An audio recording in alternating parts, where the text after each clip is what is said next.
लोकसभा चुनाव 2024 से पहले नीतीश कुमार ने इंडिया गठबंधन का निर्माण किया। कह सकते हैं कि जो पहली बैठक थी उसकी मुख्य संयोजक भूमिका में नजर आए थे, जो पटना में हुई थी।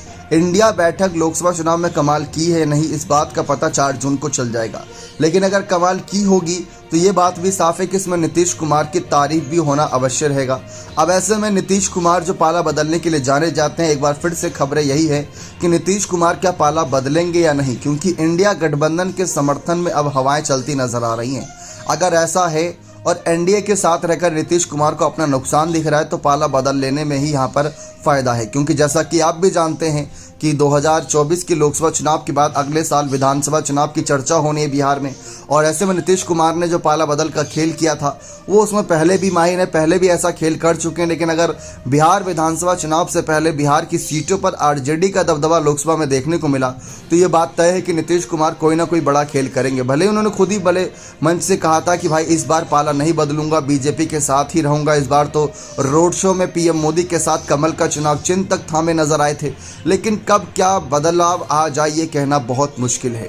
नीतीश कुमार ही थे जिन्होंने अरविंद केजरीवाल और कांग्रेस के राहुल गांधी को एक साथ लाने का पहला कदम उठाया। ममता बनर्जी और राहुल गांधी को एक साथ ले आए, यानी कांग्रेस और टीएमसी को एक साथ ले आए। वहीं दूसरी तरफ महाराष्ट्र के दिग्गज नेताओं को भी साथ ले आए। अखिलेश यादव जो पहले गठबंधन की स्थिति से इनकार कर रहे थे, 65 सीटों से नीचे मानने को राजी नहीं थे, उनको भी साथ ले आए नीतीश कुमार। तो ये नीतीश कुमार की पावर थी जो कि एक साथ सबको ले आई। लेकिन साथ ले आए खुद ही अलग हो गए जब कर्पूरी ठाकुर को भारत रत्न से सम्मानित किया गया। उसके बाद कुछ वाद विवाद के बाद खुद ही अलग हो गए।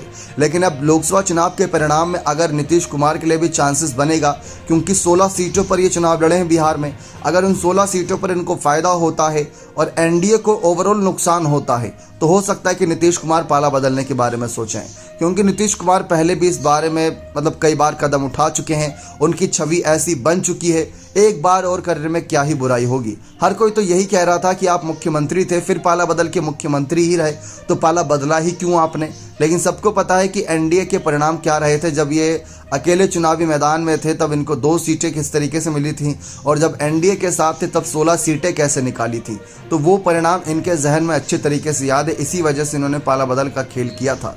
लेकिन अब 2024 के चुनावी परिणामों को लेकर जो चर्चा हो रही है उसमें ये हालात बन सकते हैं कि नीतीश कुमार एक बार फिर से इंडिया गठबंधन की बैठक की ओर वापसी देखे, क्योंकि पीएम पद की दावेदारी अब भी इंडिया गठबंधन में खुली हुई है। साफ तौर पर वहां पर कोई भी दावेदार नजर नहीं आ रहा है।